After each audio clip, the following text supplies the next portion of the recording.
Bonjour à toutes et tous, vous écoutez First Print, votre podcast comics préféré pour un nouveau numéro du MoutaFouCast, le podcast dédié à MoutaFouCast tout simplement. Vous avez déjà eu quelques épisodes dans les oreilles et donc on continue notre épopée podcastique pour remonter sur les traces de MoutaFouCast du premier tome mais aussi de tous ses dérivés pour célébrer l'arrivée du second arc aux éditions Rue de Sèvres au label 619. Et après s'être intéressé à MoutaFouCast premier du nom et à d'autres spin-offs comme Puta Madre, eh bien, on est là aujourd'hui pour parler de Loba Loca, le second spin-off en bande dessinée. Et pour en parler aujourd'hui, on est super content d'avoir l'équipe créative au complet, puisque en plus de Run qui revient nous voir, bonjour Run. Bonjour. Il y a également Guillaume Saint-Gelin avec nous. Ça va ? Ouais, nickel. Très bien, très bien. Et aussi, chose exceptionnelle par rapport à d'autres épisodes que vous avez pu écouter précédemment, voilà, vous avez reconnu son rire. Corentin est aussi avec nous. Salut Corentin. Ça va Arnaud ? Ça va très bien. Je suis content d'être là. Voilà, nous on est très très contents d'être avec vous, ça se voit parce que maintenant on a des sourires un peu idiots et donc on essaie de rester professionnel quand même. Run.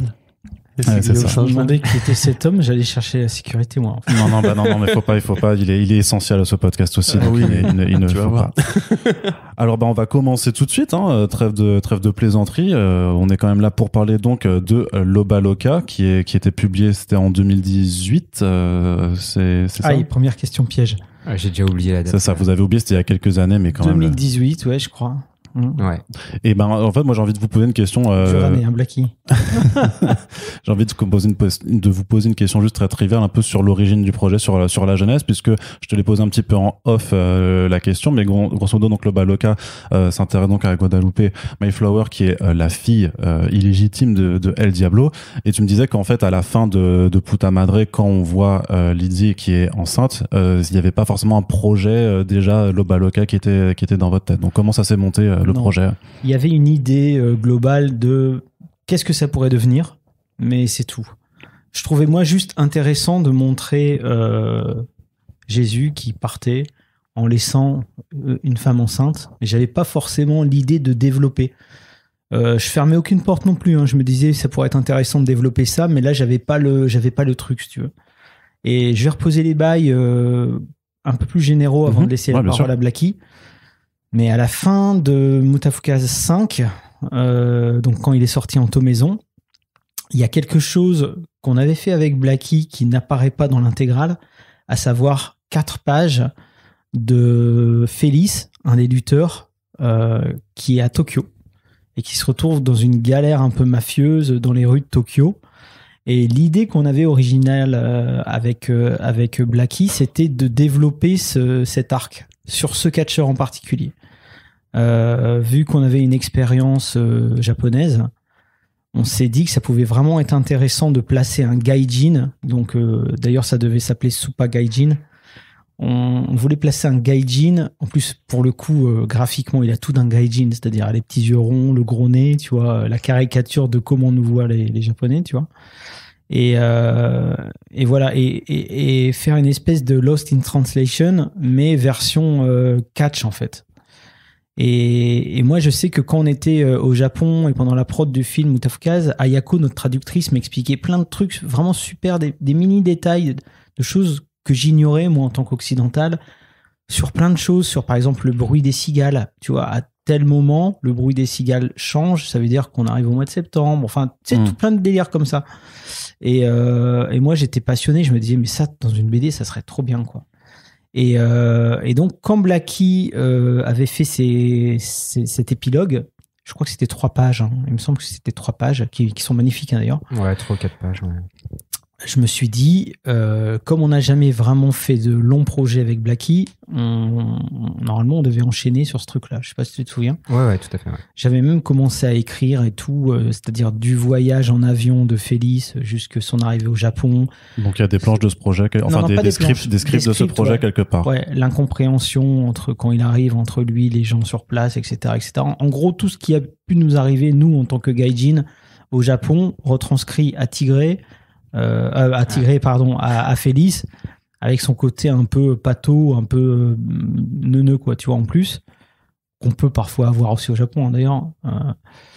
Et voilà, ça c'est un projet que je voulais faire avec Blacky parce que voilà, encore une fois, lui il maîtrisait parfaitement les environnements japonais.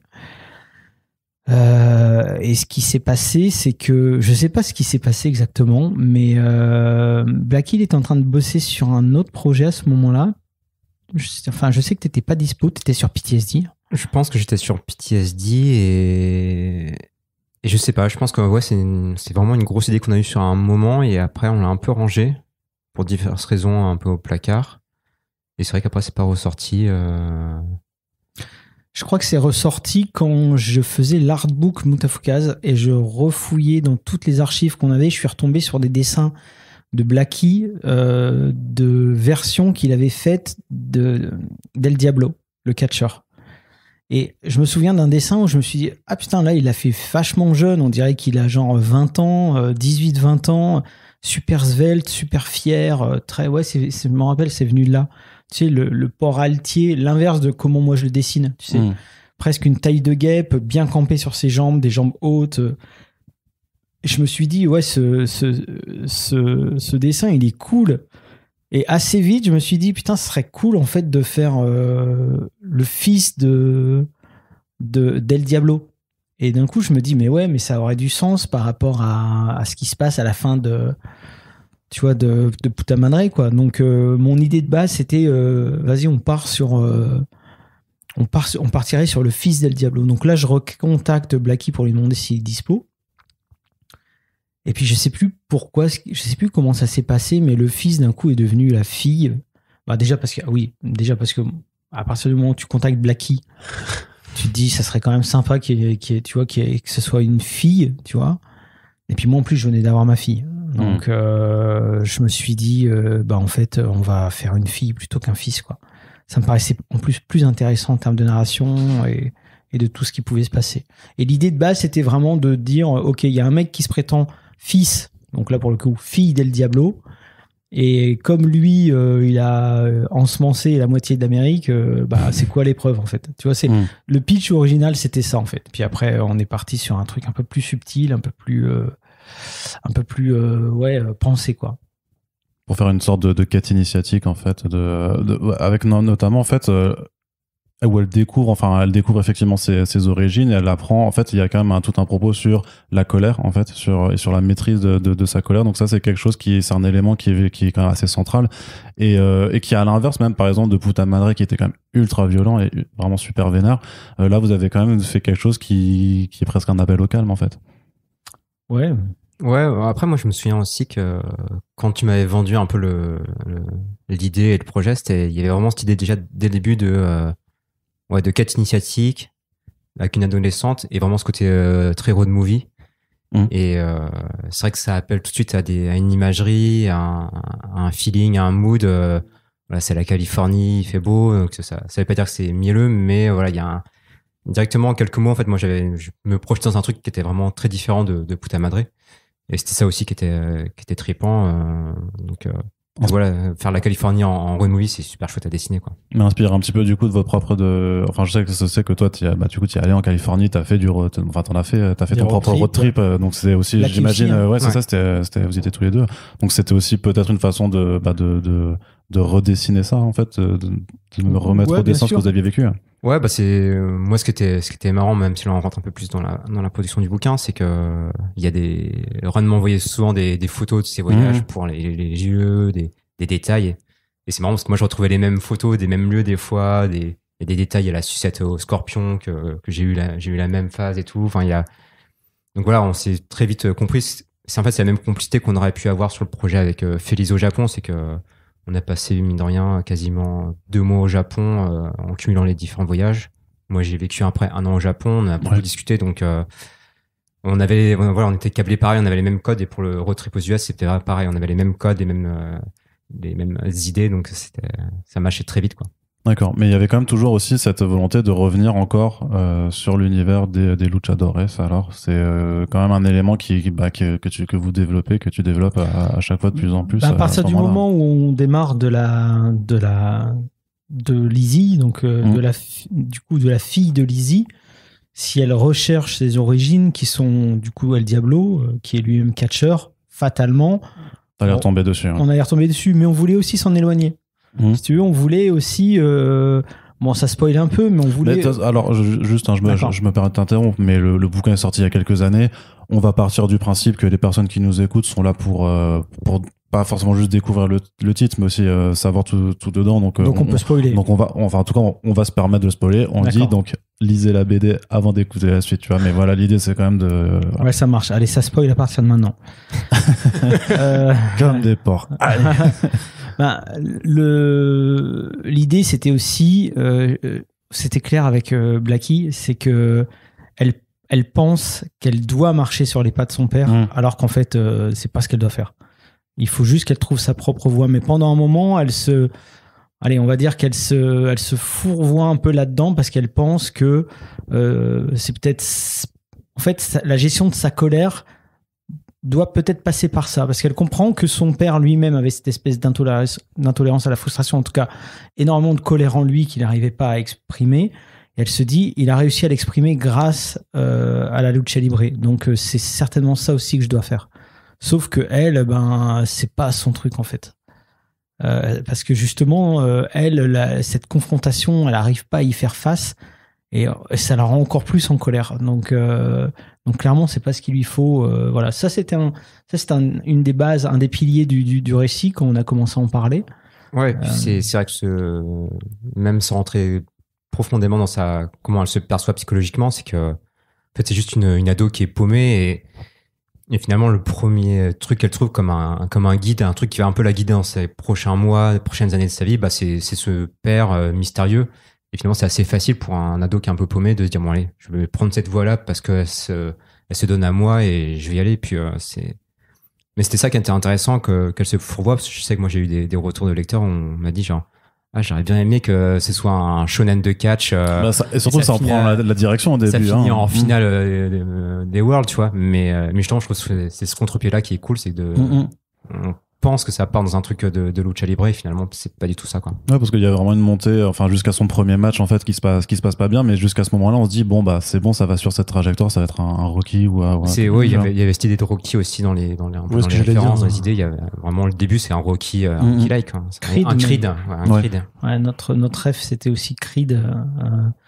Mais c'est vrai que on aurait pu aller par là, en fait. On aurait pu aller par là, mais c'était trop facile. Ouais, c'était trop facile, puis c'est pas ce qu'on voulait raconter. Nous, ce qu'on voulait raconter, c'est deux personnes paumées qui se télescopent et qui ne savent absolument pas. Il y en a un qui est en midlife crisis, je sais pas, c'est quoi la version française? Crise de la quarantaine. Quarantaine, ils mettent des chiffres, tu vois. Bon, je trouve que c'est pas mal de dire moitié de vie. Et puis elle est en crise d'adolescence, plus ou moins, et l'idée, c'est, ok, ces deux personnages se télescopent, et qu'est-ce qu'ils font? Donc en fait chacun se cherche et chacun se trouve aussi en rapport à l'autre. Donc je trouvais que si on restait uniquement sur le côté sur l'aspect catch, mais tout le monde a déjà tout dit là-dessus, tu vois. Vieux mentor, t'as elle qui va progresser puis à la fin elle va gagner. Et puis fuck, t'en as lu combien des bouquins comme ça, quoi. Donc, et puis de la part de Tigré qui lui il a un peu le catch a aussi un peu démoli une partie de sa vie, et le fait de le faire revenir là-dedans, ce serait presque un aveu un peu de semi-échec. Alors finalement là il se trouve un nouveau but, c'est un nouveau chapitre de sa vie qui s'ouvre, donc je trouve que c'est plus beau que juste dire c'était bien avant, j'y retourne. Ouais. Et quelque part, c'est aussi une histoire un peu plus réaliste que le reste de l'univers Mutafukaz. On va dire, parce que ça parle de harcèlement scolaire, ça parle de l'isolement des classes pauvres, même par rapport à la justice, par rapport à tout ça. Ces couches-là de récit, elles sont là dès le début, ou c'est un truc qui, à mesure que que Guada arrive, vous vous dites comment on peut la nourrir et tout? C'est intuitif, mais elles sont là dans Mutafukaz aussi d'une certaine manière, sauf que il y a tout un vernis de what the fuck qui vient qui vient se mettre. Mais en vérité, elles sont là aussi, tu vois. Vince Angelino, ils vivent dans un quartier pauvre et tout. Ils sont mis à l'écart, il y a un déterminisme aussi qui existe dans Mutafukaz, ou même dans les gangs, etc., les gangs de rue, mais qui est traité de manière beaucoup moins, peut-être intimiste aussi.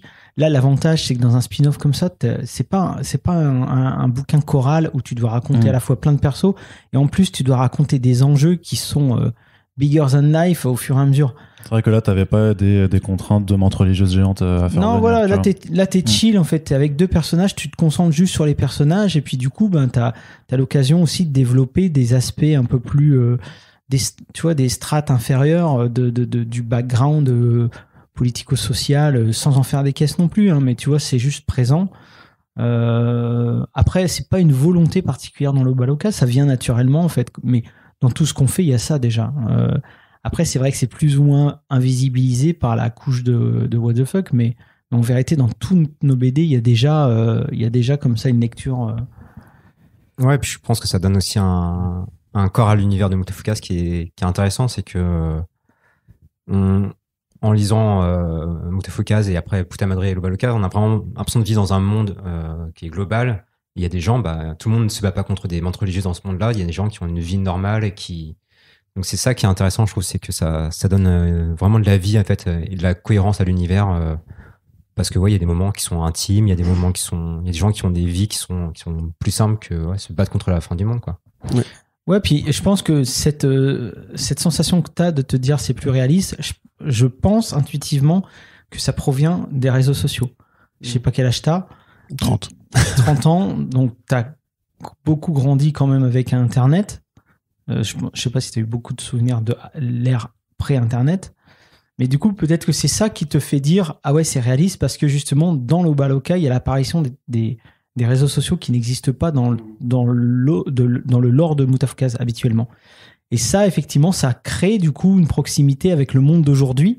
Là où dans Mutafuka, on peut parler aussi d'harcèlement. Par exemple, Vince, il est harcelé, et même Angelino, d'une certaine manière, quand il passe dans la rue, tu vois, il y a des mecs qui se font tout le temps brancher et tout. Mais comme ça passe pas par les réseaux sociaux, peut-être que c'est un peu moins direct, j'ai envie de dire, par rapport au contexte d'aujourd'hui.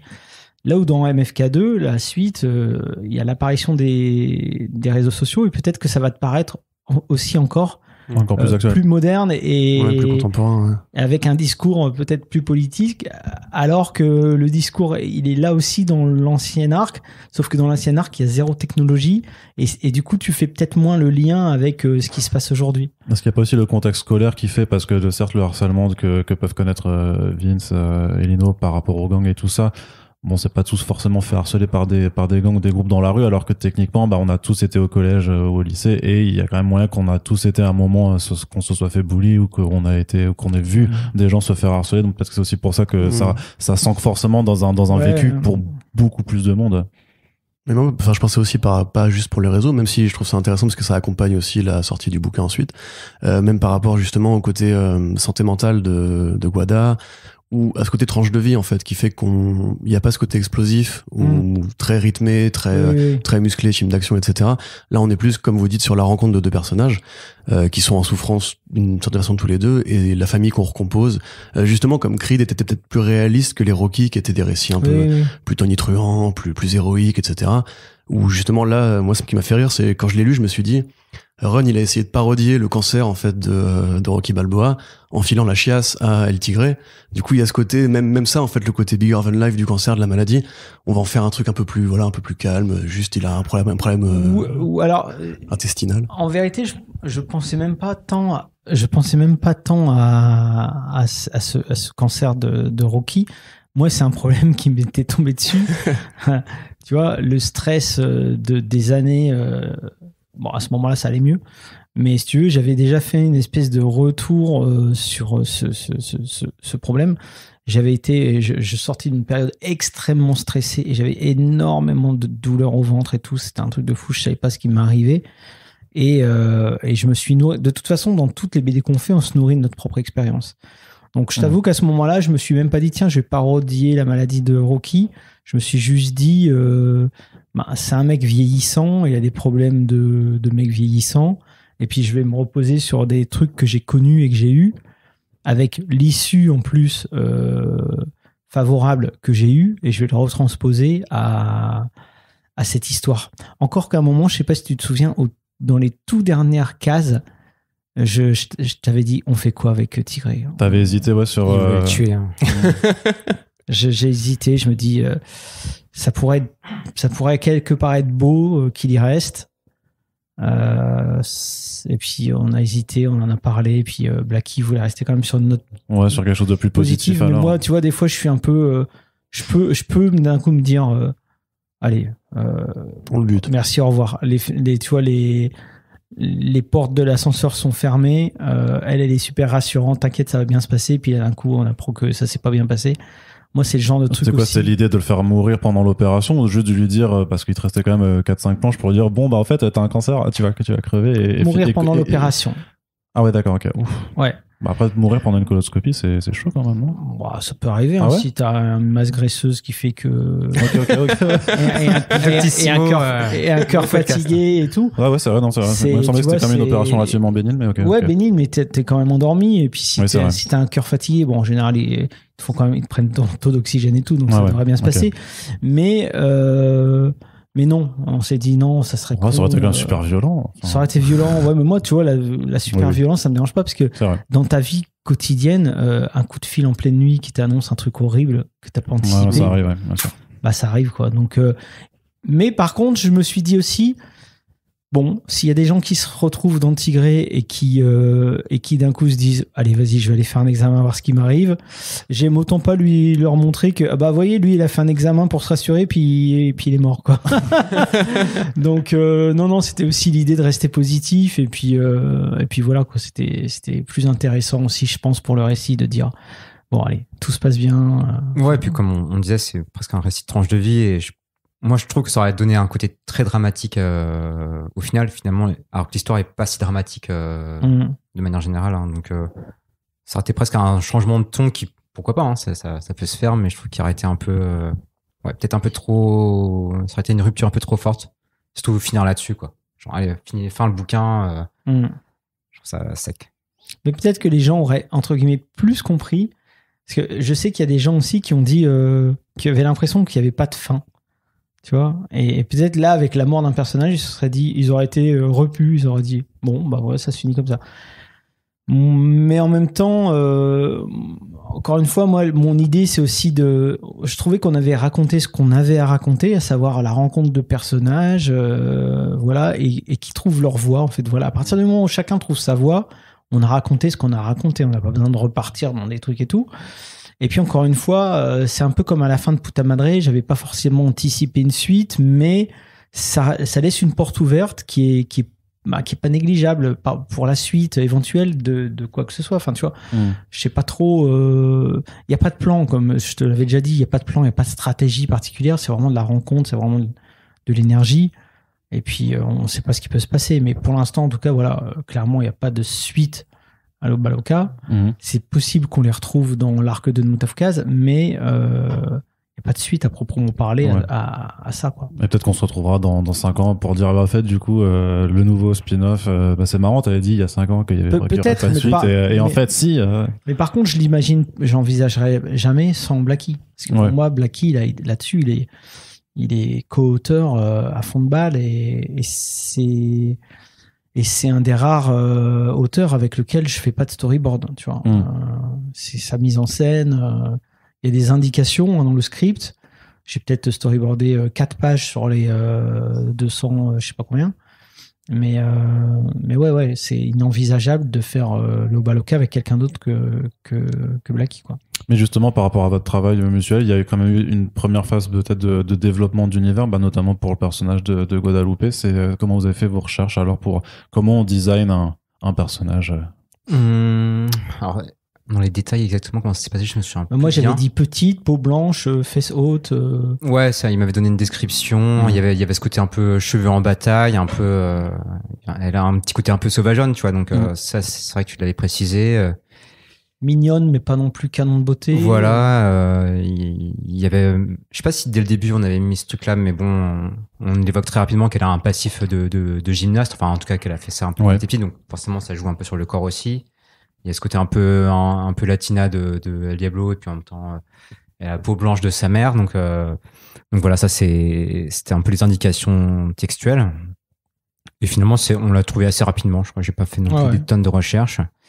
Et bah Tigré, il était existant, et en plus ça, je me souviens très bien par contre que tu m'as fait Tu m'avais fait un croquis pour Tigré avec vraiment ce côté mulet, ventre. Il avait fait trop mignon. J'avais fait un peu mignon et encore un peu jeune, encore à peu près bien portant. Et Aaron, il a vraiment acheté du bide, le mulet, le côté un peu gros cou et tout. Il est encore trop jeune, là, il a pas encore perçu. Il comprend pas ce que c'est de prendre du bide. Qu'est-ce quoi la vieillesse, tu vois. Et donc, je me souviens, je lui avais dit, tu sais, quand t'es un peu fat comme ça, même si t'es musclé, tu commences à avoir des rides au niveau des coudes, tu vois. Donc, tu peux rajouter quelques rides au niveau des coudes. Rajoute-lui du bide, les pecs qui tombent un peu sur les côtés. Et puis, une beubare, on avait rajouté une beubare et un mulet. Tu vois, puis à un moment donné, quand il avait fait... Après c'est l'approprié, le personnage. Donc, oui, et les claquettes chaussettes aussi. Et à un moment donné, Blacky, quand il lit un truc dans une des cases, il lui rajoute des petites lunettes sur le bord du nez. Tu vois, parce du coup, on devine qu'il est presbyte. Et puis, je trouvais nickel. Je dis, putain, c'est bien vu, ce petit... Et du coup, ça le rend mignon un peu, mais tout en étant bougon. L'idée, c'est vraiment de faire un gros personnage bougon que t'as pas envie d'aller faire chier, mais en même temps, tu peux t'y attacher facilement.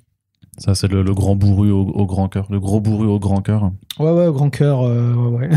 Ouais, c'est le bon gars qui a passé une période bien sombre de sa vie, une grosse traversée du désert et qui est devenu un peu cynique, un peu dur, mais en fait, qui a un très bon fond au final. Enfin, il est resté en forme quand même, parce qu'il savate bien pour son âge. Et mais il se fait mal au dos. Justement, c'est ça qui était marrant, c'est que la scène où il déboule dans la salle de gym et puis il voit tous les petits jeunes qui s'entraînent et tout, et il se dit bon allez, je suis encore fort, je suis un catcheur, et puis il fait sa super shop sur le punching ball, et en fait ça impressionne tout le monde, mais en fait il s'est niqué le dos parce que il y a un coup de vieux, quoi. Ouais. Et c'était compliqué de décrire une adolescente. Parce que ça, c'est toujours une façon ou ça reste même un adolescent, mais le fait c'est que c'est toujours, moi j'ai l'impression que c'est toujours quand même difficile, une fois qu'on a passé un certain âge, de réussir à écrire correctement en fait des ados pour savoir comment ça pense et tout ça. Et particulièrement quand t'es une adolescente, du coup vous n'avez pas été des adolescentes, donc comment est-ce qu'on écrit alors, ça déjà, je pars pas de rien, c'est-à-dire je pars déjà de certains souvenirs, de certaines relations, effectivement il y a longtemps, mais tout de même. Je t'avoue aussi que j'allais beaucoup sur les forums 18-25, des trucs comme ça. Non, mais c'est vrai, hein, tu vois, je déroulais, je voyais un peu comment ils parlaient de trucs et tout. Je me rappelle, à un moment donné, je prenais des notes et je cherchais aussi, par exemple, les pires expériences sexuelles, tu vois, sur les forums, pour voir un peu. Ensuite, j'avais des copines, d'ailleurs, on peut la citer, Elsa. Tu vois, Elsa Bordier, je suis allé la voir, je lui ai quand même posé beaucoup de questions par rapport à comment elle avait vécu son adolescence, c'était quoi les soucis, c'était quoi le truc et tout. Moi, tu me posais la question la fois dernière, il n'y a pas beaucoup de personnages féminins dans Mutafukaz. Moi, j'ai toujours ce truc de me dire, suis-je légitime à décrire un personnage féminin dans une intimité? Parce que là, c'était le cas avec Loba Loca. Ouais, qui commence directement quand même par une scène de sexe et une scène de première fois. C'est ça, quoi. Donc tu peux après faire une espèce de flip de cerveau à te dire tiens, ça doit plus ou moins se passer comme ça, mais c'est pas suffisant, faut que tu ailles voir les gens, faut que t'en parles. J'en ai parlé à ma femme, j'en ai parlé à justement à Elsa, j'avais d'autres ex avec qui j'avais parlé à l'époque et tout, donc tout ça des sales plans, tu vois, tu rencontres n'importe quelle fille avec qui tu vois, tu t'entends bien, tu commences à évoquer ce truc, elle va t'en sortir 5 de pires plans de sa vie, quoi. Donc voilà, et puis le but c'était de faire une espèce de synthétiser un peu tout ça, pas aller dans les trucs les plus glauques non plus. Ouais, si vous voulez pas faire du Bret Easton Ellis non plus. Donc, non, parce qu'après sinon tu pars dans les trucs puis tu décroches total et tu fais attends, ils me racontent quoi les mecs et tout. Donc on va dire un mauvais plan relativement soft. Et puis voilà, puis après tu prends le risque aussi de te planter. Hein. C'est ça aussi une bande dessinée, c'est à un moment donné tu choisis un sujet, t'y vas, et puis si tu te plantes, t'as l'air d'un con, puis c'est tout, quoi. Mais il y a même tout ce rapport aux réseaux sociaux, justement, pour la jeune génération qui sont très connectés, etc. Bon, alors, du coup, j'ai bien compris que toi, c'était pas vraiment votre cas à cette époque-là. Comment t'analyses justement le côté, comment les jeunes maintenant communiquent à travers les réseaux, se mettent en avant sur Instagram, etc. Et pour rendre ça pertinent, sans tomber dans la caricature ou... Sans tomber dans la caricature, c'est ça qui est difficile, parce que l'idée, encore une fois, c'est de pas émettre de jugement. Moi, je déteste dans une BD juger les personnages, leur faire un truc pas bien, puis et derrière l'auteur qui dit regardez, c'est pas bien ce qu'il a fait. Ouais, mais du coup, c'est toi qui lui as fait faire ça. Donc, tu vois, t'as pas à juger. Enfin, bref, il y a toujours parfois, un c'est truc, l'auteur qui veut te dénoncer en faisant faire des choses. Ouais, mais parfois, peut-être que, en général, je trouve ça. Enfin, sur certaines BD, je trouve ça assez grossier et presque homme de paille. Des fois, je dis, ouais, mais personne fait vraiment ça, quoi. Tu peux l'amener de manière plus subtile. Bon, bref, peu importe. Mais oui, les réseaux sociaux, on en parlait hier avec Blacky quand on mangeait. Ouais, je pense qu'il y a. Puis, il n'y a pas besoin d'être. Moi, tu vois, moi, j'ai 35 ans, donc j'ai vécu un peu sans Internet, mais beaucoup avec Internet quand même. Mais c'est vrai que maintenant, c'est tellement omniprésent, c'est que tu prends un shoot de réseaux sociaux en traînant sur Twitter pendant une semaine. Donc, c'est tellement prégnant aujourd'hui que c'est quand même assez facile de voir l'impact que ça peut avoir. Enfin, faut vraiment être déconnecté du truc pour vraiment pas comprendre l'impact psychologique que ça peut avoir sur les jeunes, quoi.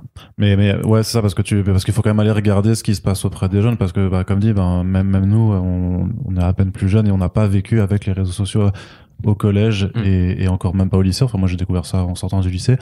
Et, je pense que quand même l'expérience du lycée, du collège aujourd'hui, quand même doit plus avoir grand chose à voir avec ce qu'elle était, et notamment parce qu'on sait très bien que même aussi sur ces thématiques de harcèlement, clairement on en a connu aussi, et je pense que les crasses qu'on peut se faire maintenant avec la diffusion des images ou des vidéos, c'est devenu bien pire. C'est un autre délire, hein.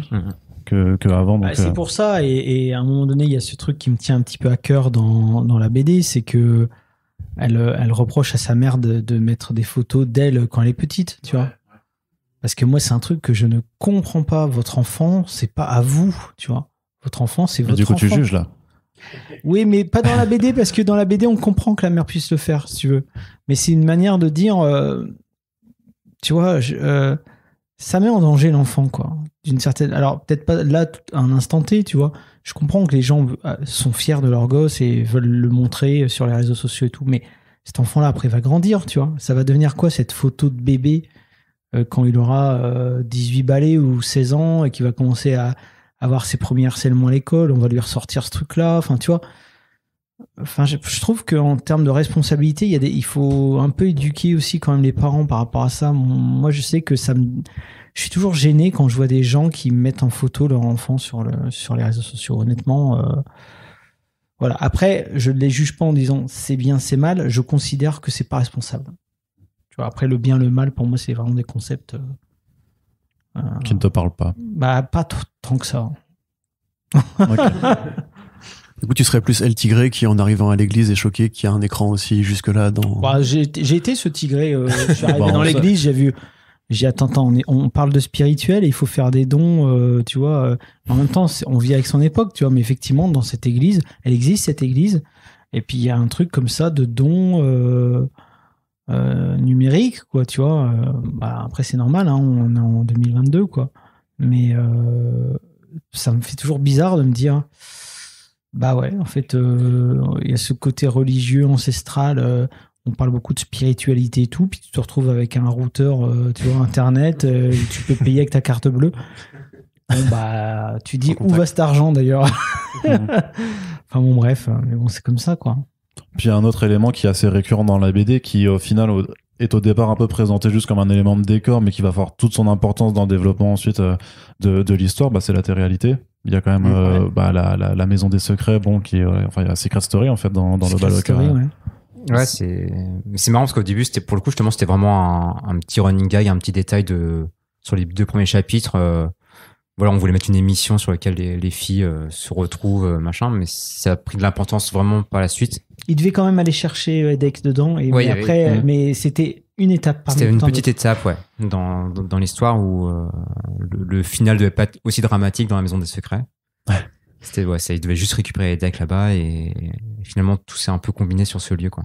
Ouais, parce que vous disiez un petit peu avant qu'on enregistre le podcast, c'est que l'histoire avait pas forcément cette direction à la base. Que vous vouliez raconter peut-être quelque chose de Elle avait cette différent. Direction, mais le climax devait être beaucoup plus important. Il devait y avoir vraiment une catastrophe qui impliquait l'ensemble de Dark Mid City. Tu pouvais nous en dire un peu plus, ou du coup c'est des choses qui vont être... Le problème, c'est que moi après je reste toujours dans ma timeline, donc ça va ça pourrait spoiler la suite de MFK2. Non, mais après, sans spoiler l'histoire, c'est vrai que forcément, à la fin de l'histoire, dans la structure classique, on cherche un climax. On savait que nos deux persos devaient se diriger vers quelque chose d'aider les gens, de sauvetage. C'était un peu ça le concept quand même. C'est là où ils se retrouvent, où ils dépassent le catch pour aller vers quelque chose d'humanitaire. Et donc on a fait un peu on avait un peu checké les différentes phases qu'il pouvait avoir. Moi, j'avais pensé à des feux de forêt qui sont très présents en Californie, à des catastrophes. On sait que c'est tous ces coins-là sont sur des failles sismiques, donc ça peut s'y jouer. Donc voilà, enfin, on avait réfléchi à plein de catastrophes possibles, et c'est là aussi où à un moment, on s'est dit que c'était peut-être complexe aussi en termes de pagination et de mise en place. C'est qui, d'un coup, on part d'un récit intimiste et finir sur un climax où il y a toute une catastrophe naturelle comme ça, c'est très compliqué. Il faut qu'ils viennent sur place, il faut qu'ils gèrent avec les sauveteurs. Enfin, ça devenait très, très complexe à gérer. Et finalement, il y a cette idée des maisons de secret qui est arrivée assez tardivement, finalement. Assez tardivement, quand on était au Comic-Con de Paris, je crois, on en a parlé longtemps là-bas. C'était genre, vous avez déjà commencé à publier les premiers numéros? Ouais, d'accord. Donc c'est des choses parfois qui arrivent en cours de route, alors. Ça, ouais, en cours de route. Bah, nous, on devait partir sur la catastrophe telle qu'elle était prévue au début, mais qui restait encore à définir. Et puis là, on s'est dit, mais on va pas y arriver, mec, il reste pas assez de pages. Après, t'imagines, il faut une conclusion, etc. Et c'est là qu'on a eu l'idée que ce soit une catastrophe locale, petite. Parce qu'on s'est dit, finalement, est-ce qu'on a besoin de relier, tu vois, toute la genèse de Mutafukaz dans l'Obaloka, c'est peut-être pas nécessaire. Donc, Oui, et puis même encore une fois, sans spoiler la suite, c'est vrai que si on mettait en place une grande catastrophe dans l'Obaloka, forcément, ça aurait un impact sur le reste de l'univers. Et toi, ça complique aussi ta tâche de comment. D'accord. Comment ça se répercute dans des prochains bouquins. Là, au moins, le côté local de la catastrophe fait que ça crée pas trop de soucis. Non, il n'y a pas de soucis par rapport à la suite que moi j'étais déjà en train d'écrire. Mais du coup, l'idée qu'il y ait ce petit mec qui lui aussi a les mêmes problèmes ça fait une boucle, hein, parce qu'on revient sur le harcèlement aussi, mais harcèlement entre adultes, tu commences avec du harcèlement scolaire, puis ça se finit dans du harcèlement entre adultes, j'allais dire. Est-ce que les candidats de télé-réalité sont de vrais adultes? Mais bon, effectivement, ces candidats de réalité, eux font du harcèlement. Enfin, tu vois, eux, c'était les bullies du lycée, clairement. Tu vois. Et lui, c'est presque un Guadeloupé, mais pour le coup qui réussit pas, qui a pas rencontré les bonnes personnes, quoi, tout simplement. De toute façon, c'est dit textuellement, hein, dans la fin.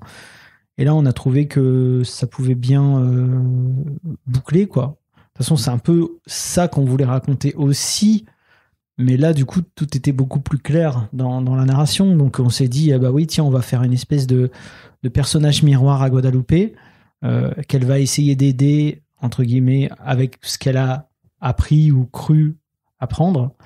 Et puis bon, bah ça va plus ou moins marcher, tu vois. Parce que voilà, mais parce que ça demande du temps, tout ça, tu vois. Elle a compris les choses avec beaucoup de temps. Puis là, d'un coup, en 2 secondes, elle veut que ça marche de la même façon. Donc ouais, voilà, c'est des trucs, mais encore une fois, c'est très instinctif, hein, quand on le fait. Ouais, mais c'est vrai que ce truc c'est débloqué très vite et finalement tout s'est imbriqué facilement, quoi.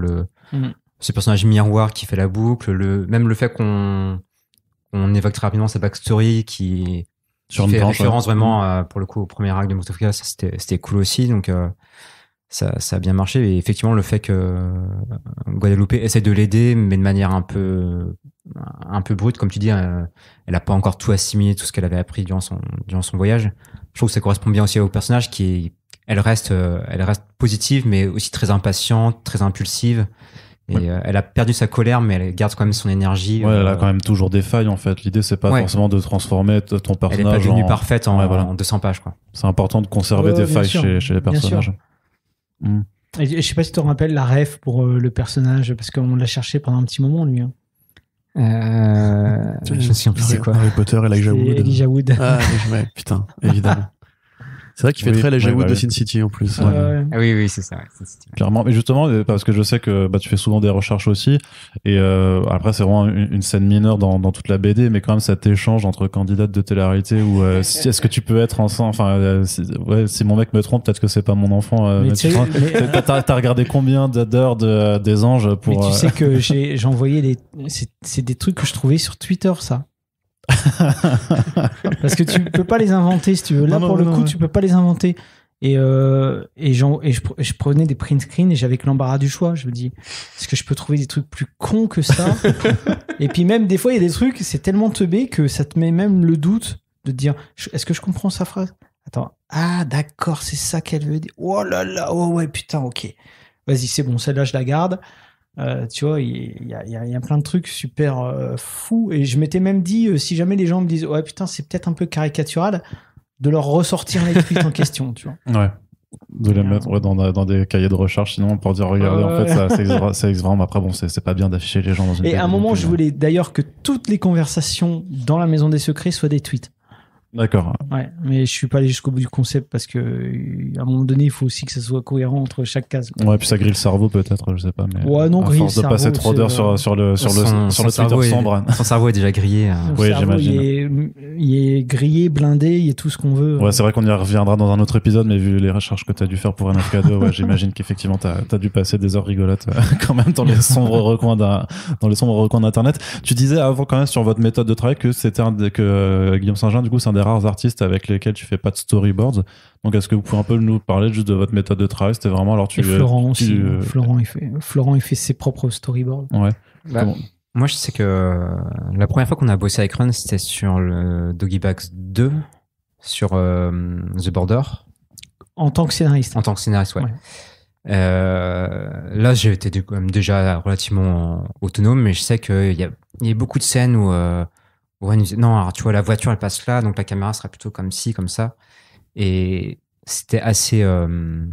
pas dur, mais tu vois, c'était assez contraignant parce que effectivement, ah oui, d'accord, je vois ma case, faut que je la fasse comme ça, faut que je gère un truc. Donc j'ai compris en fait qu'il était très exigeant sur ces trucs-là. Et finalement, sur 30 pages, j'ai assimilé un peu sa façon de bosser, sa rigueur.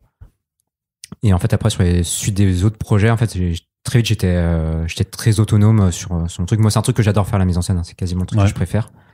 Donc, quand moi j'ai un bon texte brut avec des bons dialogues, c'est hyper agréable à faire, quoi. Et tu fais comment alors d'abord si tu poses un décor, tu choisis l'angle directement, c'est comment tu places les éléments après un petit peu. Déjà, le premier truc moi que je fais, c'est que je vais prendre son texte qui est quasiment une sorte de pièce de théâtre. Finalement, essentiellement des dialogues avec quelques didascalies qui vont dire bon, là il y a tel lieu ou telle action va se passer. Et après, moi, je la séquence vraiment comme un rythme. Je dis, allez hop, de tel dialogue à tel dialogue, ça va faire une page. Là, je sens bien, là, on va aller me faire une montée en accélération. Et après, effectivement, il y a toute la partie définir un lieu. Donc là, avec Run, c'est pareil, on fait toujours un taf ensemble où on sélectionne des photos d'un lieu. Lui, il a beaucoup de documentation. Donc, il y a voilà, le motel, c'est un motel, il a été. Donc là, il me dit, oh, tiens, il y a tel... Le motel, il est comme ça, avec le parking qui rentre, et la piscine qui sera de ce côté-là. Là, j'ai une photo marrante avec le panneau d'affichage du motel, donc ce serait bien qu'on l'ait aussi. Donc ça, c'est quasiment ça sur chaque lieu.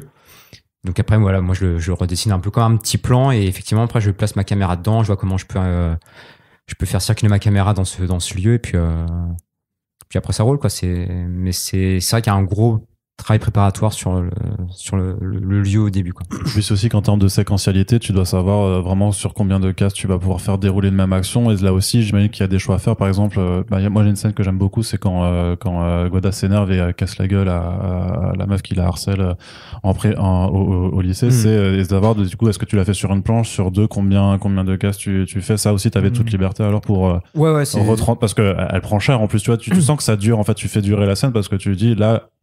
C'était la goutte d'eau et là elle va se faire, tu vois. Ouais, c'est sûr que le nombre de planches par scène, ce qui était agréable, c'est que donc le Baloka est sorti d'abord en feuillet. Ouais. Donc il y avait déjà ce côté très épisodique et assez ramassé de 30 pages. Donc ça donne un cadre qui est plus agréable à bosser parce que quand tu es sur 200, 300 pages, c'est beaucoup plus distendu pour vraiment comprendre ton rythme. Ouais. Et sur 30 pages, vraiment, on savait qu'on avait le premier chapitre qui était très urbain, très école, donc déjà, ça donne un cadre. Et après, ouais, c'est en fonction de voir chaque scène, dire est-ce que cette scène-là, elle est marquante dans ce chapitre-là, et est-ce qu'il faut que je lui donne beaucoup de pages, est-ce qu'il faut que je lui mette de la place. Il y a des pages, il y a des séquences qui sont, on va dire, plus mineures dans l'histoire, du coup, on dit, ah bah peut-être qu'en 2 pages, ça peut rentrer.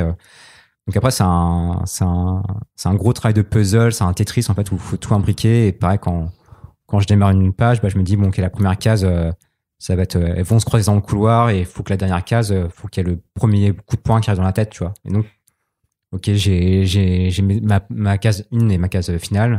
Comment je gère l'entre-deux, quoi. Donc, tu travailles au fur et à mesure comme ça, tu recreuses au fur et à mesure de ta page et, mais c'est, voilà, après, il y a des séquences qui sont très fluides, hein, ça sort tout seul, et puis il y a d'autres, ça met du temps, quoi. Ouais, puis pour cette baston, moi, je voulais vraiment que ce soit très, très violent. Je sais pas si tu te rappelles, je t'envoyais beaucoup de catfight, beaucoup de vidéos de catfight, où les filles, elles se tirent les cheveux, se mettent des coups de pied dans la tête en se tirant les cheveux. Même des fois, de peur ou quoi, elles se pissent dessus pendant la bagarre et tout. Et je disais, il faudrait que on ressente tout ça. Tu vois, faut qu'on ressente tout ça, cette violence d'un coup qui sort de nulle part, de ras-le-bol, et ça par rapport au personnage, c'est vrai que c'est important pour nous. Ouais. Donc toi, ton Lobaloka, il aurait été vraiment très noir en fait, quoi. Le tigre il meurt à la fin, la meuf elle se pisse dessus. Ouais, non, un mélange des deux en fait. Ok. Mais moi, c'est toujours un mélange des deux, mon univers, donc. Mais toi, Guillaume, justement, quand tu crées la BD, tu te dis, je suis dans l'univers de Run, parce qu'il y a une case justement où on croise Lino et Vince et où le tigre leur fait un doigt d'honneur, sympathique. Là, ce qui est marrant justement, cette page-là, c'est vraiment une des rares pages que Run a storyboardé, parce que justement, lui, il savait que déjà, il voulait faire ce petit clin d'œil. Et très vite, il savait que ça allait avoir un petit retour dans son arc 2 de Mutafukas. Donc là, c'est vraiment storyboardé. Ensuite, c'est vrai que moi, l'univers de Mutafukas, non pas que c'est pas le mien, mais j'ai presque grandi avec. Moi, j'ai découvert Mutafukas il y a vraiment longtemps avec, c'était que le court-métrage à l'époque, Opération Blackhead. Donc, c'est vraiment ce qui m'a suivi depuis des années. Je l'ai revu hier, quel carnage. Franchement, ça va, arrête. Voilà, moi, j'avais bossé sur le trailer du tome 0, j'ai bossé sur le film. Je sais que des fois, je donnais des petits coups de main à Run pour, je sais plus si c'est sur le tome 4. Tome 3, on l'a abordé dans les précédents épisodes, effectivement. Dans le tome 3, donc finalement, c'est pas mon univers, mais je le côtoie depuis des années, donc déjà, je me sentais vraiment à l'aise et je sais pas, on s'est jamais vraiment dit, mais quand Run m'a proposé de bosser sur Lobaloka, j'ai pu me l'approprier très vite, en fait. Et c'est peut-être ça aussi qui fait un ton qui est différent, justement, qui est peut-être moins fleuri en termes d'univers. Moi, je sais que la ville, j'ai designé vraiment comme un Los Angeles quasiment tel quel. Là où les premiers tomes de Mutafukas, c'est un Los Angeles qui est vachement plus fantasmé, plus crade, plus t'as le côté Dark Mid City qui ressort. Mais aussi, le Los Angeles de 2022, il est pas pareil que celui de 2006 au moment où j'ai il y a ça fait aussi, le truc. Et d'ailleurs, dans l'arc 2 de Mutafukas, je parle de gentrification, où on sent que les quartiers commencent à changer. Même le Rios Rosas, là où vivent Vince Angelino, il est en train de se boboifier, tu vois, avec des happy hours, des trucs comme ça et tout. Et quelque part, ça a du sens. Parce que du coup, le Dark Mid City de Blackie, il est beaucoup, effectivement, il s'est cleanifié, quoi. Ouais, tout à fait, ouais. Tu disais, donc, il y a d'autres pages que tu avais storyboardées. Il y a celle où Tigré sort de sa caravane pour regarder les étoiles. Ouais. Moi, je me demandais si la rêverie aussi de Guada, c'était de toi aussi. Non, alors, la rêverie de Guada, c'est une idée. Je sais qu'à un moment donné, on s'est rendu compte qu'il manquait 2 pages par rapport au découpage. Et je disais à Blackie, le truc qui me fait chier, c'est qu'elle rencontrera jamais son père. Son père est mort. Même si dans l'histoire, parfois on peut croire que on n'a jamais retrouvé son cadavre, est-ce qu'il est vraiment mort? Tu laisses planer le doute parfois. Voilà. Ouais. Mais je me suis dit, mec, ça fait chier, elle va jamais la rencontrer. Ça aurait quand même été beau qu'il y ait une image où ils se rencontrent, mais comment faire, tu vois? D'ailleurs, ça me rappelle Ghostbusters où il revient en fantôme, tu vois. Mais là, les fantômes n'existent pas dans l'univers de Mutafukas, donc on va pas faire un fantôme, tu vois. Alors, c'est-à-dire que tu peux avoir des aliens des montres religieuses, mais pas des fantômes. Non, faut pas aller trop loin non plus. D'accord, c'est ça. Non, pour La moi, suspension de crédulité a des limites. Pour moi, la mort est définitive et, Ok, et ouais. du coup, je trouve que c'est compatible avec encore des extraterrestres ou des trucs comme ça et tout. Mais fantôme, c'est vraiment particulier, quoi, parce qu'à partir du moment où si tu crois en l'existence de fantômes, là, je m'en sors plus, là. Ok. Et même scénaristiquement, il va y avoir plein de Deus ex machina, là, ça, je vais plus m'en sortir. C'est trop tentant après aussi. Ouais, ça va Peut-être, pas, quoi, ça va pas. Et du coup, on s'est dit, un rêve. Tu vois, le rêve. Ouais, c'est vrai que c'était dur de jamais les mettre en interaction. C'était super important. C'est vraiment la figure de El Diablo. Elle plane sur tout le bouquin. Elle est vraiment en quête. Et moi, c'est vrai que quand je pense mes personnages dans mes bouquins, j'ai besoin de les aimer. Tu vois, j'ai besoin vraiment de m'y attacher. C'est vrai que Ron disait que tout à l'heure qu'il aimait pas qu'on utilise des personnages pour juger des actions. Et c'est vrai que pour moi, c'est pareil. En fait, faut que t'aimes tous tes personnages, même si ton personnage c'est la pire ordure. Faut qu'au final tu l'aimes parce que si t'aimes pas ton personnage, en fait, je vois pas l'intérêt de raconter son histoire. Et même de bien la raconter si c'est un personnage qui est détestable, à part l'utiliser pour le haïr, c'est pas très intéressant. Donc c'est vrai que moi j'aimais trop mon personnage et je me dis putain c'est trop frustrant qu'elle ait pas d'interaction avec son père. Et c'est vrai que c'est l'idée de ce rêve, c'était bien, c'est symbolique. Bien sûr c'est pas une vraie rencontre, mais il y a un moment on pouvait enfin les mettre dans la même case et qui se touchent. C'était assez fort, je trouve. C'est Corentin qui mentionnait avant effectivement le petit caméo de Vincelino dans la BD, et on retrouve aussi le journal Puta Madre, donc du précédent spin-off. Comment tu gères un peu on va dire ces easter eggs en fait dans la BD, parce que faut en mettre pour être bien conscient qu'on est dans le même univers, donc t'as aussi d'autres références aux événements Dark Mythicity et tout ça, et à un moment faut pas non plus faire ce que font les majors, à mettre du fanservice on va dire Ouais, non. à balle. Non, mais là, qu'elle tombe sur le carnet de son père, c'est important pour qu'elle le découvre, en fait, tu vois. Donc, non, là, pour le coup, c'est pas du... Honnêtement, là, c'est pas du fanservice. Non, je dis que c'est pas... Oui, c'est pas du fanservice. Bien qu'il puisse en avoir. Hein. J'ai pas les trucs exacts en tête, mais je sais que je fais de temps en temps du fanservice, voilà. Mais là, pour moi, c'est des éléments qui sont constitutifs de la narration, qui sont même essentiels, parce que c'est vrai que s'il n'y a pas ce carnet, elle passe à côté d'un gros pan de personnalité de son daron. Elle peut pas comprendre qu'il l'a pas abandonné, par exemple. Tu vois. Donc là, elle comprend ce qui s'est passé. Et d'ailleurs, à partir de ce moment-là, sa propre colère s'apaise, parce qu'elle se dit, mais en fait, c'est pas le film que je me suis imaginé. Voilà. Donc, tu parlais du carnet, mais tu parlais d'autre chose. Je sais plus ce que c'était. Juste de la présence de Vincelino, ah, oui, du fait de mentionner Vince les événements. Ça a du sens par rapport à l'arc 2. C'est ce que Arnaud essaie de dire sans essayer de spoiler l'arc 2. Oui, non, c'était surtout pour vraiment comment tu penses l'équilibre aussi, en te disant la timeline. Est-ce que c'est conscient parfois de dire je suis quand même dans un univers partagé, donc il faut quand même que je fasse des renvois obligatoirement un petit peu. Alors non, mais par contre quand tu poses des éléments et ensuite même si t'envisages pas, alors évidemment moi comme j'avais pas envisagé le Baloka, le carnet d'El Diablo ne servait qu'à raconter l'histoire, tu vois. Bon, une fois que Puta Madre est fini, c'est terminé, il y aurait pu y avoir jamais de suite ou quoi que ce soit. À un moment donné, tu te dis, on fait une suite, tu commences à dire, elle part sur les traces de son père et tout, qu'est-ce qui peut se passer ? Ce putain de carnet, il y a tout dedans. Il faut qu'elle tombe dessus, tu vois. Donc c'est vraiment des éléments comme ça qui te viennent au moment où t'écris, quoi. Tu vois, donc en gros, c'est comme moi je vois les histoires ou même l'univers de Mutafukaz en règle générale comme un bac à sable, vraiment comme un jeu bac à sable. Et puis, tu as plein d'éléments, tu dis, qu'est-ce que je fais de ça ? Tiens, c'est vrai, il y a ce truc-là. Mais ce truc-là, il peut servir à ça, etc., etc. Et puis après, tu joues, hein, tu vois, et puis tu fais tes liens, et puis après, tu dis, une fois que tes liens sont prêts, tu dis, vas-y, on attaque l'écriture, quoi. Ouais, puis c'est vrai que moi, la question du fanservice, je suis pas forcément ultra fan de manière générale dans les créations. Et j'avais besoin de pas forcément en mettre dans l'Obaloka pour me l'approprier aussi, parce que si on est trop fanservice, ça veut dire... ça va être un peu piocher des trucs dans l'univers de Run pour dire est-ce que tu penses que tes lecteurs ils vont aimer que je mette tel personnage ou tel truc.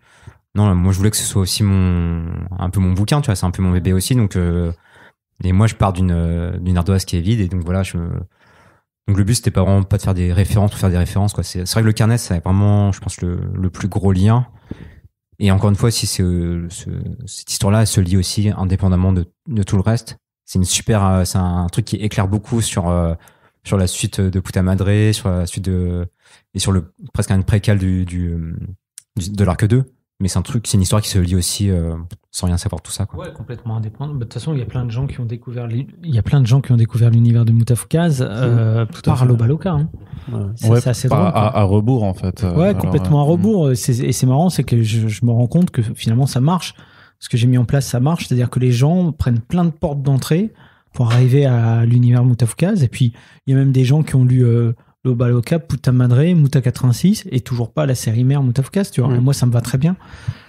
Moi, je te confirme, je l'ai beaucoup prêté et c'est très accessible, quoi. Bah oui, parce que l'histoire reste, tu vois, il y a pas besoin de connaître le lore sur les bouts des doigts pour. Ça reste un enjeu. Ouais, justement, ça reste un enjeu aussi de se dire c'est un spin-off de quelque chose, mais faut que ce soit pas destiné seulement à ceux qui connaissent bah oui, la parce BD que initiale. sinon après tu te retrouves comme certaines séries de comics américains où les gens se disent ok, je commence par quel Batman, tu vois, c'est ce truc là. Après là je vois quelques pages passer devant moi et je me souviens d'une anecdote où on était allé à Los Angeles, bon j'étais pas avec Blackie, pour éventuellement voir s'il y avait des possibilités d'adapter Lobaloka en film d'animation.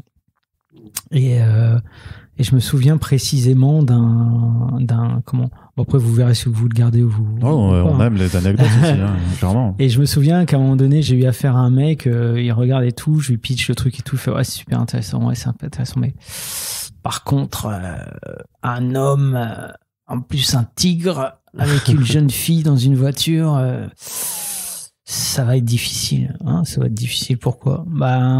Par rapport à la tension sexuelle. Et moi, je regarde le mec dans ma tête, je me dis, mais il est ouf ou quoi ? Tension sexuelle de quoi ? Et en fait, je me suis dit, ah ouais. Et nous, c'est vrai que quand on a écrit l'histoire, à un moment donné, on l'a évoqué parce que quelqu'un nous l'avait évoqué, mais pour nous, c'est tellement limpide qu'il y a rien. C'est ça. La figure paternelle, c'est le tonton, quoi. Rien du tout. Il y a même pas, ne serait-ce qu'une. Enfin. Ouais, et là, je me suis dit, ah putain, ok, là, il va y avoir du boulot. J'avais envie de dire, non mais, écoutez, lisez-le tranquillement, puis vous verrez qu'il n'y a rien de tout ça, tu vois. Mais lui, il était dérangé parce qu'il dit, oui, mais le tigre, c'est une figure très animale, très virile. Et puis, il est avec une jeune fille. Vous savez, il y a des familles américaines qui vont se plaindre. Qui vont se plaindre de quoi ? Il n'y a rien. Enfin, bon, puis là, j'ai fait, ouais, putain, les Américains, c'est quand même compliqué. Hein. Ah, bon, voilà, c'était pour l'anecdote. Merci. Il n'a pas expliqué Tiger Mask et le catch, tout ça, non ? Lui, il voyait juste un animal avec une jeune fille. Ouais, il est resté bloqué un animal masculin avec une jeune fille. Quoi. Voilà, c'est tout ce qu'il voyait. On va dire, bah ouais, mais et alors ? Bon, bref. Oui, Dorval aurait pu reprendre le rôle pour reprendre le rôle de Tigré. Non. Si, ça aurait été cool. Non, je pense pas, non. Mais si, moi j'ai envie d'avoir un film d'animation Lobaloka. Ça, tout le monde, ça, tout le monde en veut, mais du coup, peut-être pas par les Américains, puisqu'ils sont trop dérangés sur certains points. Et puis, on n'a pas mis Harvey Weinstein avec Migamin. J'ai envie de dire, c'est votre problème à vous, c'est votre problème à vous, à Hollywood, c'est pas le nôtre. Bon, on a nos Luc Besson aussi, tu sais, donc c'est assez universel. Hein. C'est vrai. Mine de rien. Mais justement, c'est des choses qui t'intéressent à chaque fois, en fait, quand tu développes un nouveau spin-off de Mutafukaz, même par rapport au fait qu'il y ait eu un film d'animation de Mutafukaz, c'était quelque chose que parfois tu gardes en tête à chaque fois de dire, ça reste une BD, potentiellement ça peut être adapté sur aussi. Sur Lobaloka, oui. Ouais. Particulièrement parce que je trouvais que... C'est un peu plus, on va dire, grand public friendly aussi par rapport à Jean Puta Madre. Voilà, et puis accessible, et puis je vois très bien en termes de production comment on pourrait faire. Je sais que c'est un des premiers trucs que tu m'as dit quand tu m'avais vraiment pitché le projet sérieusement, c'était vraiment ce côté déjà découpé en chapitres, donc ça fait très 6 épisodes, on peut très bien imaginer 6 épisodes un peu longs. Ouais. Et comment il y avait ce côté de tu me disais prise de vue réelle, il y a 2 persos principaux en anime, et puis voilà, il suffit de filmer des shoots de voitures en Californie, et c'est faisable, tu vois. Donc c'est vrai que tu avais déjà cette dimension de comme les posts Insta où c'est des vrais. Ouais, voilà, exactement. C'est un peu un reliquat de l'idée qu'on avait au début. Et effectivement, il n'y a pas de sauterelle géante à la fin, il n'y a pas de vente religieuse. Oui, c'est accessible. Si on devait le proposer en termes de budget, effectivement, ce serait pas le projet le plus coûteux de l'univers Mutafukas, quoi. Ouais.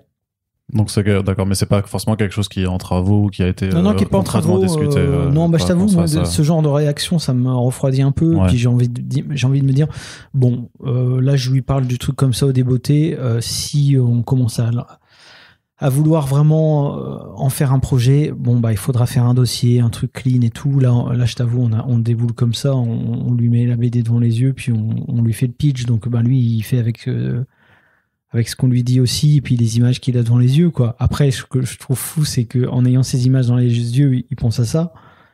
Là où nous, on est des petits enfants, tu vois. C'est une grosse boîte ou très grosse boîte. Très grosse boîte. Avec un N? Non. D'accord. Il ne pourra pas en dire plus dans ce podcast. Et une des dernières questions aussi, parce qu'on l'a évoqué un petit peu justement, cette publication chapitrée. Toi, tu trouves que c'est plus facile, en fait, de travailler donc alors sur 30 pages, notamment pour ton découpage? C'est un sentiment que tu as aussi, du coup, Ron, c'est que c'est plus simple pour toi de travailler en format chapitré? Moi, je trouve que c'est... Enfin... Peut-être que le terme simple, peut-être que c'est pas le bon terme. Ouais, c'est très différent en tout cas. C'est plus simple parce qu'il y a une sorte t'as une vision plus claire du début et la fin, on va dire, de ton chapitre. Tu peux vraiment compartimenter ta façon de travailler, donc ça, c'est quand même pas mal. Il y a le fait aussi que tu peux déjà avoir une sorte de feedback, vraiment, quand tu finis un chapitre, tu l'as sous la main. Alors, des fois, même, il est déjà imprimé, donc tu as déjà un sorte de feedback visuel de l'objet, et même des lecteurs, public. Donc ça, c'est assez agréable. Après, c'est aussi, ça veut dire aussi, qu'il faut compartimenter bien ton histoire et que si tu t'aperçois qu'il y a une scène qui a besoin de place, mais tu vas dépasser tes 30 pages, tu peux pas dire, allez, j'en ai fait 34, 35, 36. Non, c'est 30 et point barre. Ouais, ça, il n'y avait jamais de cette option de pouvoir dépasser, au pire de faire du oversize. Non, on a toujours conservé le même truc parce que voilà, donc c'est une contrainte qui est intéressante, mais c'est une contrainte quand même. D'accord. C'est pareil pour toi, ouais, c'est ce genre de... Ouais, c'est surtout Blacky là, parce que moi j'écris. C'est vrai que toi au final tu faisais juste tes pièces de théâtre et puis voilà. Moi je fais ma pièce de théâtre et puis je dis il faut que ça rentre en 30 pages, quoi, tu vois. Toi, tu penses pas à la longueur quand tu fais ton texte, du coup? Si, j'ai toujours cette notion de longueur, mais après, je me dis, tu sais, il y a parfois tu peux juste faire la scène de quelqu'un qui se lève le matin et qui ouvre la porte de son hôtel. Tu peux la faire en 30 pages aussi, en fait. Tu peux la faire en 30 pages si tu veux. Donc, et tu peux la faire en 2 cases et donc après, voilà, c'est à Blacky de gérer selon le rythme qu'il veut mettre. Mais c'est vrai que, et je lui ai dit la fois dernière, mais genre 1 an après que le projet soit sorti, je rematais ses pages, je disais, putain, Blacky, t'as fait un super travail de mise en scène. De temps en temps, je lui disais, mais parfois, c'est vrai on oublie de se dire quand c'est bien, si tu veux. On a plutôt tendance à... C'est vrai que toi, on me dit souvent que tu dis jamais des gentilles choses, quoi, en fait. Je dis des gentilles choses. Non, jamais, c'est marqué 100%, des gens, ils disent que tu dis jamais des gentilles choses. Par contre, j'arrive pas à dire... En fait, si tu veux, je vais toujours aller pointer, et c'est très rare sur le travail de Blacky, je tiens à le dire, mais je peux assez vite pointer le truc qui fonctionne pas. Parce que si tu dois pointer tout ce qui fonctionne, ton mail, il fait des pages et des pages, tu vois. Et puis ton truc qui fonctionne pas, il est noyé dans la masse, quoi. Donc, moi, je pointe d'abord ce qui fonctionne pas ou ce qui me paraît être améliorable. Et puis, c'est vrai que parfois, on a oublié. Et puis, sinon, pour le reste, c'est génial, tu vois, c'est une phrase, mais bon, ouais, ok. Non, mais je le pense sincèrement, c'est-à-dire que et après, une fois que le projet est fini et qu'on n'est plus dans le rush des sorties, vite, il faut se dépêcher de faire les corrections parce que le truc, il part dans 5 jours à l'impression et tout. Après, je suis un peu plus chill et tout, et je rouvre les bouquins, puis des fois, je reprends conscience.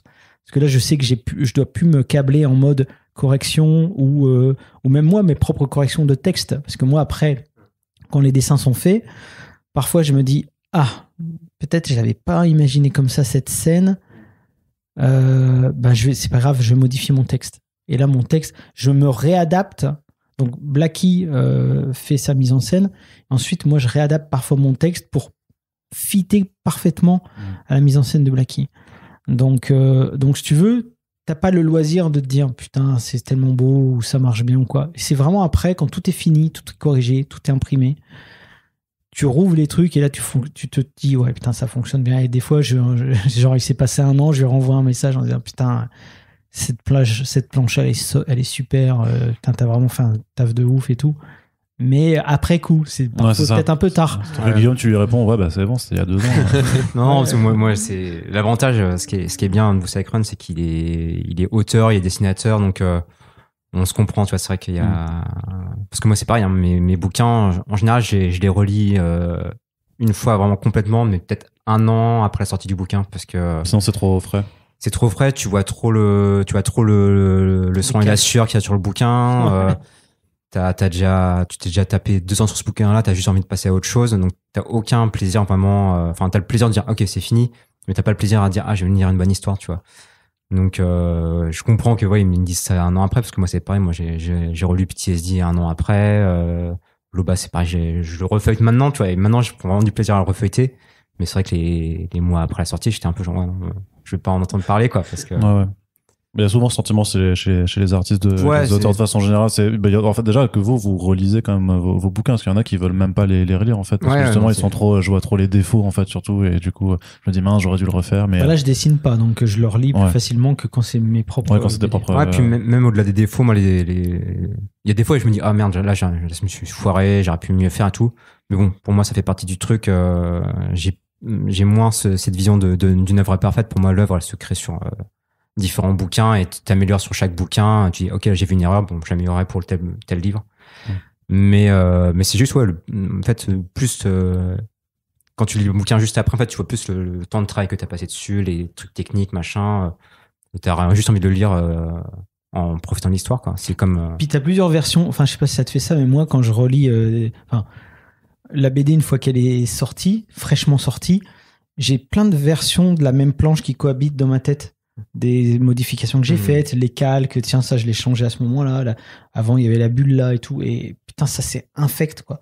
Et des fois, j'essaye de me rassurer, même je me dis, attends, c'est quoi la version qui est finale, au fait? Et je rouvre, je fais, ah ouf, c'est celle-là, ouais, non, ça va, ça marche bien. Mais si tu veux, c'est trop frais, en fait. Tu peux pas tu peux pas rentrer dans l'histoire ou quoi que ce soit. Oui, t'es trop. Chaque page, tu la vois, tu dis, tu te souviens à quel moment tu étais à ton atelier, ou dire, ah là, j'ai bien galéré sur les couleurs, ou enfin, tu penses qu'au côté technique de ta prod quand tu vois, des fois, c'est un peu le biais qu'on peut avoir quand je lis un bouquin ou je mate un film, je dis, ah, attends, le mec, là, ils sont forts sur le scénar, ou des trucs comme ça. Tu sais, j'arrive pas du tout à rentrer dans. Des fois, j'aime bien, j'aimerais bien me lâcher plus quand je mate un film ou une BD. Et pas me dire genre, ah non, là, le rythme est pas bien. Ou, ah, ça. Ou des fois me dire, ah, ça, ils ont une super idée. Ah merde, ça, j'aurais bien voulu avoir ça comme idée, tu vois. Déconnecter un peu le côté technique qu'on peut avoir pour juste profiter d'une œuvre, quoi. Ou des fois, sur un dessin, tu fais, j'étais en train de faire ce dessin quand j'ai reçu un mail du juridique. Ça aussi. Justement, sur le côté technique, c'est toi qui fais des couleurs, alors. Ouais. Tu travailles numériquement, tu fais. Numériquement, et ouais, je fais les couleurs parce que je pense quand je commence mes pages en storyboard, à l'ancrage, tout, je pense à la couleur déjà. Ouais. Parce que c'est tout bête, en fait, mais justement, mes lieux que je vais un peu façonner, bah, je me dis, bah, tiens, je vais mettre une fenêtre à tel endroit dans telle pièce, parce que ça me servira à faire un bel éclairage pour la suite. Ou là, je vais mettre une lampe à tel endroit, ou là, j'aime que ce soit un clair-obscur et tout. Donc, forcément, je suis obligé de penser à la couleur en avance. Et c'est un truc que je n'arriverais pas à filer à quelqu'un. Je pense que la couleur, c'est vraiment un truc qui me tient trop à cœur. Même si j'aime pas la faire, c'est un truc qui me tient trop à cœur. Pourquoi t'aimes pas la faire? C'est j'ai un processus de travail qui est assez fastidieux, en fait. Il y a vraiment une partie, très coloriage. Tu vois, vraiment, je remplis les formes avec des couleurs. Après, faire tout le petit enrobage à la fin où je crée un peu mes lumières, des petites brillances, trucs comme ça c'est cool à faire. Mais t'as une grosse partie, c'est vraiment juste du remplissage, et ça, c'est très éprouvant. Est-ce que c'est avec la fonction de pot de peinture sur Photoshop, alors, ou c'est... Non, moi, je fais pas ça parce que... Sur Paint. Je trouve que des fois, ça fait un rendu qui est un peu sale, et des fois, mes formes, elles sont pas bien fermées, machin. Donc, bref, c'est des trucs techniques, mais ça marche pas, en tout cas, dans mon process. Mais pareil, tu te dis, est-ce qu'il y a une charte de couleurs Boutafoukaz, ou juste tu vas comme ça? Non. Tu fais pas une palette au début pour dire ce sera la palette. Si, mais il n'y a pas une charte de couleurs propre à Boutafoukaz. Ah ouais, d'accord. Ouais, okay. Non, et puis même les couleurs, en fait, moi, c'est vraiment, je prends scène par scène. Je me dis, voilà, souvent, c'est en fonction des références. Je vois les pages sur le road trip. Bah là, c'est facile. On a eu l'expérience avec Run du road trip américain. C'est ces lumières, c'est ce jaune. Donc, faut que ça transparaisse. Et puis après, il y a ce côté de dire, Est-ce que c'est tout bête, hein, c'est une symbolique qui est toute bête à faire, mais est-ce que c'est une scène dramatique? Est-ce que c'est une scène qui est censée être joyeuse? Est-ce que je vais faire un contre-pied justement, montrer une scène très sombre et en même temps que ce soit un moment positif? Enfin voilà. Après, il y a des symboliques toutes basiques, donc c'est un peu un mix de toutes ces idées-là, quoi. Et il y a des scènes qui sont plus difficiles à coloriser que d'autres. Par exemple, les scènes de nuit où je vois quand on fait été, genre quand elle est dans la piscine, donc réussir à bien retransmettre quand les milieux aquatiques, par exemple. Moi, mon pire, je crois que c'est les scènes de nuit. Ouais. Scènes de nuit parce que j'ai tendance à faire des couleurs très sombres parce que je veux vraiment que ce soit la nuit. Et du coup, on n'arrive plus à lire la page. Voilà, donc ça c'est compliqué. Puis il y a un autre moment qui est dur dans la journée de la BD, c'est vers midi. Midi, c'est une lumière qui est très dure à rendre intéressante parce que c'est une lumière qui est écrasante, qui a très peu d'ombre. Et les ombres, c'est super chouette pour créer des volumes, créer des plans. C'est pour ça que c'est vrai que les scènes de matinée ou de soirée sont super agréables à faire parce que c'est entre guillemets plus facile parce que tu peux vraiment créer des grosses ombres et tout. Mais une scène à midi où t'as pas beaucoup d'éléments de décor, c'est fou, c'est dur. Genre la baston au bord de la piscine, c'est à midi? Ouais, mais il y avait la piscine pour un truc fun avec la couleur, avec les reflets qui donnent un peu de rythme chez moi à la couleur à ce moment-là. Okay. D'accord. Et une dernière question aussi sur le chapitrage, c'est que vos chapitres se finissaient pas forcément sur des cliffhangers, sur des trucs, vraiment des pages complètement ouf et tout ça. Et ça, c'est quelque chose que vous prenez aussi en compte et qui, quelque part, peut représenter un peu un danger entre guillemets, parce que si vous se donnez pas forcément un truc pour aller lire la suite, je sais pas si vous avez peur que certains lecteurs se disent bon ok, c'était cool le lycée, mais voilà, j'ai pas envie de poursuivre. C'est quelque chose auquel vous réfléchissez? Ça, c'était possible, hein, parce que on attaque le chapitre 1 sur un truc un petit peu de lycée, quoi. Là, on se dit, il y a potentiellement 50% de nos lecteurs qui vont nous dire ah ouais, non, mais moi, j'ai pas envie de lire un truc qui se passe au lycée, tu vois. Même si nous, on sait que ça va pas rester dans le lycée, mais c'est vrai que c'est pas évident. C'est pas évident. Après, on sait aussi que quand on embraye sur le catch, il y a peut-être des gens qui vont se dire excellent le catch, putain, j'espère que ça va rester sur le catch. Et puis il y en a d'autres qui ont fait oh non, le catch, moi j'aime pas, donc on peut encore reperdre des lecteurs. Puis après, il y a les gens qui étaient à fond sur le catch qui se sont dit oh non, elle arrête le catch, pourquoi? Enfin, tu vois, donc c'est des risques à chaque chapitre. C'est un risque qu'on prend de paumer les gens qu'on a embarqués avec nous. Mais c'était ça aussi le but. Moi, j'aime bien justement avec les chapitrages comme ça. J'aime bien changer d'ambiance, comme j'avais fait avec Puta Madre. J'aime bien embarquer Moi, j'en ai marre de ces films où tu sais exactement où ça va aller. Tu sais, tu te fais, putain, ok. Tu vois le mec qui pose ses briques, tu fais, ok, j'ai déjà le mur en tête, c'est bon, quoi. Ça arrive de plus en plus, je trouve. Ouais, c'est là pour la question du cliffhanger, justement, sur un petit chapitrage, c'est que si on le fait dans le premier chapitre, après, ça va être une recette qui va se reproduire 6 fois.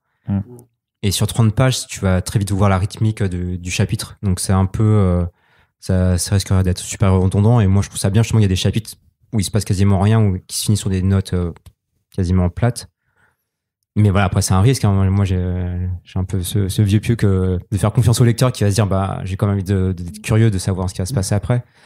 C'est vrai que la question du cliffhanger, je trouve ça peut très vite devenir artificiel, en fait. Mais sachant que de toute façon tu vas le publier après en album, en intégral, c'est aussi quelque chose que tu as en tête en disant faut pas non plus que voilà, toutes les 30 pages tu vas faire mais sauf que dans l'album ça marche plus du tout puisque tu as la suite directement. Ouais, c'est ça, c'est comme quand le truc devient trop artificiel. Quand tu regardes des séries maintenant en les bingeant, quand tu vois que la série fonctionne sur le même carcan sur chaque épisode, tu te dis ok, là c'est mon moment cliffhanger, là c'est mon moment où ils vont faire ça. Tu vois trop la structure et en fait ça devient un peu gênant, quoi. Et puis là, c'est avec le côté road trip aussi, quelque part, parce que chaque scène est un voyage dans le voyage, quoi. Ouais, c'est chaque chapitre a un petit lieu, un petit monde différent, et c'était ça qui était vraiment important, je pense, dans l'idée de chapitre dans le bas. Et sur tu disais, vous aviez peur de perdre les lecteurs. Ça fait 2 ans. On n'avait pas peur. Hein. On se disait juste, ça peut arriver.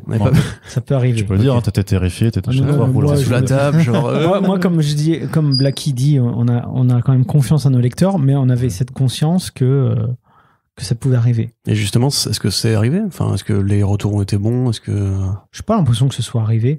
Après, sur les chapitres, on perd toujours un peu des gens au fur et à mesure. Oui, ça c'est normal. L'attrition, quoi. Ouais, c'est toujours comme ça, hein. Donc j'ai l'impression que n'importe quelle maison d'édition, n'importe quel titre, c'est comme ça. Même les séries télé, enfin. Ouais, c'est ça. Mais non, au contraire, on a eu quand même pas mal de retours de gens qui, alors certes, il y a des gens qui auraient voulu que ça reste sur le catch et tout, mais il y a aussi des gens qui ont dit j'ai bien aimé me laisser prendre par la main et de me laisser embarquer dans un truc dont j'avais pas perçu la finalité, quoi. Donc non, je pense que les gens apprécient aussi ce genre d'exercice, je pense. Ok. Et pour terminer, le fait est, par rapport à ce que tu as pu raconter dans les précédents épisodes, notamment sur certains d'esprit que tu avais pendant Mutafukaz 1, où c'était quand même pas la joie pour toi, j'ai quand même l'impression qu'il y a un sentiment aussi positif et optimiste dans cette BD, parce que aussi, toi, personnellement, ça allait mieux. On reprenait. Alors, il faudrait vraiment se remettre dans le contexte de l'époque, mais à ce moment-là, quand j'écris Loba Loca, je crois qu'on avait un petit peu repris la main en Kama Édition, c'est-à-dire qu'il y avait eu un turnover tellement incessant. On était dans une période aussi de stabilité. Et moi, j'étais plutôt confiant et optimiste quant à l'avenir de ce qu'on pouvait y faire. Donc, c'est vrai que... il y avait l'indépendance du label qui se profilait.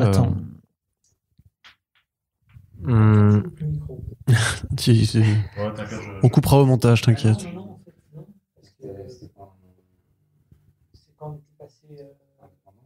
Quand on était passé en VO. On était à Dubaï aussi. Ouais, non, c'est vrai. Donc, il va falloir le refaire là. Il va falloir reposer la question. La question, je l'ai posée, donc tu peux juste reprendre la réponse. Je sais plus ce que c'est en fait.